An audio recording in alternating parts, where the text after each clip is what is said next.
আসসালামু আলাইকুম। আশা করি সবাই অনেক ভালো আছো। তো আজকে আমরা যে গুরুত্বপূর্ণ বিষয় নিয়ে আলোচনা করতে যাচ্ছি, তো সেটি হচ্ছে ইংলিশ ফর টুডে থেকে story the trial.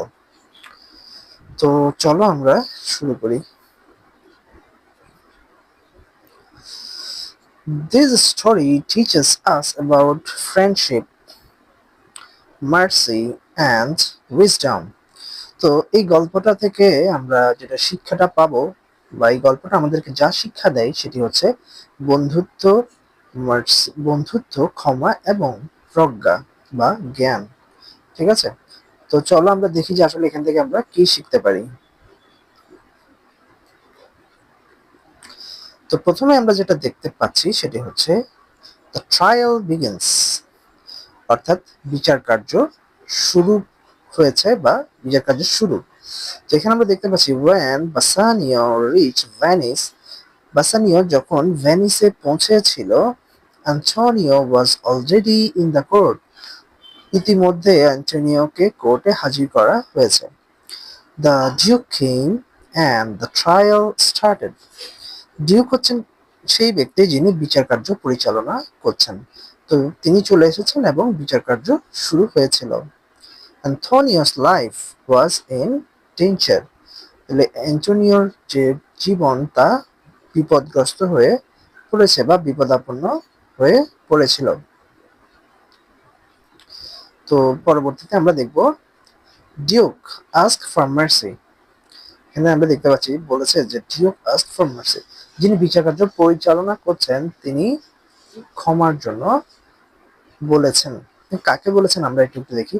The Duke asked Shylock to be kind, Duke শাইলককে দয়াশীল হতে বলেছেন বা দয়া করতে বলেছেন। He told him not to take Antonio's pound of flesh. তো কি বলতে এখানে ডিউক শাইলককে বলছে যে তুমি অ্যান্টোনিওর কাছ থেকে মাংস দাবি করো না। তো এখানে ফ্লেশ মানে আমরা দেখতে পাচ্ছি ফ্লেশ মানে হচ্ছে মাংস। বাট শাইলক সেইড নো, কিন্তু শাইলক একদমই রাজি ছিলেন না। He said the law was on his side. তো শাইলক বলছে আইন তার পক্ষেই আছে। Law, he said the law was on his side. তো শাইলকের দাবি হচ্ছে আইন তার যেহেতু পক্ষে আছে, সুতরাং সে এই পাউন্ড অফ ফ্লেশ এই দাবি থেকে সে সরে আসতে পারবে না, সে সরে আসতে আগ্রহী নয়। পরবর্তীতে আমরা দেখতে পাচ্ছি বাসানিওস ট্রু ফ্রেন্ডশিপ, এর পরপর খুব important.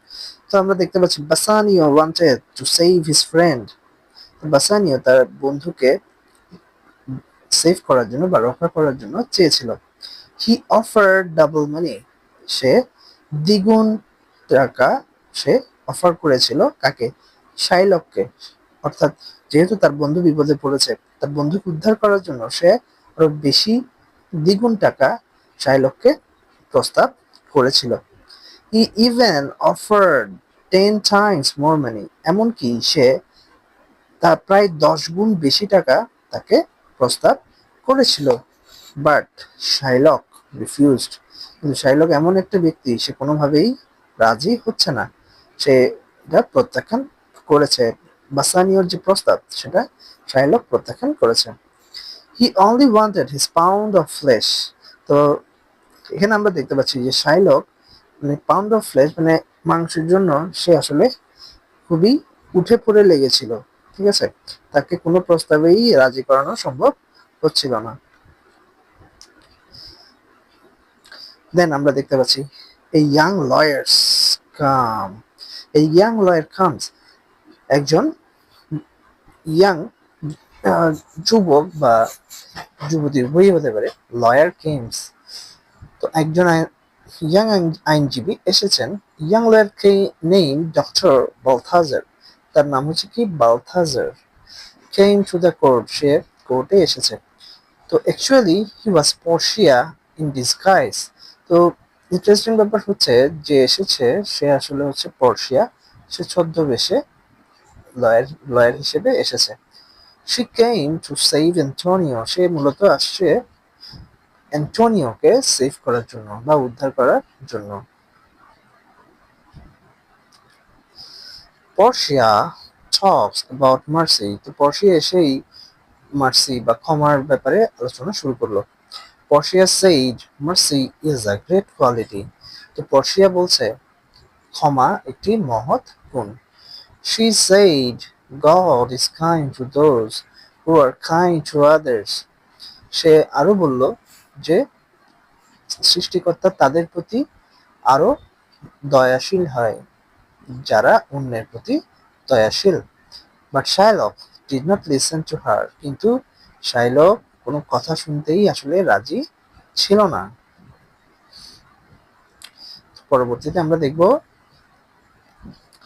The smart decision. Smart decision আসলে সিদ্ধান্তটা কি একটু দেখি। যে Portia read the bond carefully. Portia যে চুক্তিপত্রটা ছিল সেই চুক্তিপত্রটা ভালো করে পড়ে দেখলো। She said Shylock could take the flesh, but he could not drop even one drop of blood.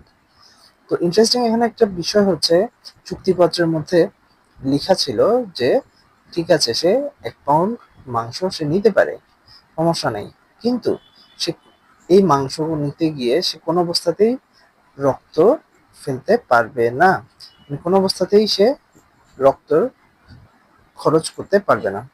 If he dropped blood, he would lose everything.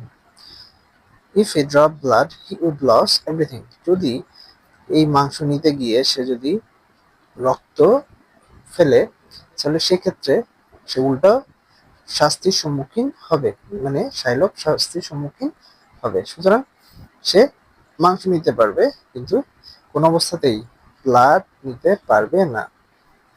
আচ্ছা, তো এটাকেই বলা হচ্ছে মূলত দ্য স্মার্ট ডিসিশন।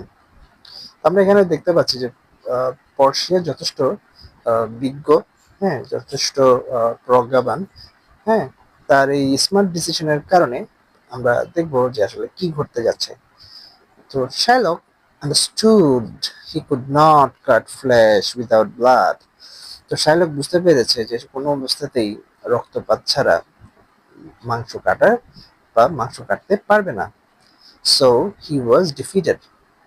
তাই সে এই পর্যায়ে পরাজিত হয়েছে। And Antonio's life was saved, এবং অ্যান্টোনিওর জীবনটা বেঁচে গেল। তাহলে আমরা এখানে বুঝতে পারছি যে শাইলক অনেকভাবে চেষ্টা করেছে, যেভাবে হোক পাউন্ড অফ ফ্লেশ সে তার দাবিটা সে কোনোভাবে আদায় করে নেবে, কিন্তু দিন শেষে একটা আমরা যেটাকে আমরা মোরাল বলি, the moral of the story, we should be kind and merciful. আমাদের সবারই উচিত দয়াশীল হওয়া এবং ক্ষমাশীল হওয়া। ঠিক আছে, তো তাহলে আমরা গল্পটার যে মূল যে বিষয়গুলো আছে মূলত এখানে সেটাই আলোচনা হয়েছে। তো আশা করছি যে তোমরা যারা এই গল্পটা পড়বা যে এটা আসলে কি বলতে চেয়েছে, যেহেতু পরীক্ষায় আমাদেরকে প্রশ্ন উত্তর করতে হবে, প্রশ্ন আনসার করতে হবে, তো সেক্ষেত্রে আমাদেরকে গল্পের যে মূল যে বিষয়গুলো আছে অবশ্যই এটা জানতে হবে, তাহলে আমরা পরীক্ষায় ভালো একটা মার্কস পেতে পারি। তাহলে দ্য ট্রায়ালের এই পর্বটা এখানেই শেষ। ঠিক আছে, তো পরবর্তীতে আর একটা টপিক নিয়ে কথা হবে। ঠিক আছে, আল্লাহ হাফেজ, ধন্যবাদ সবাইকে।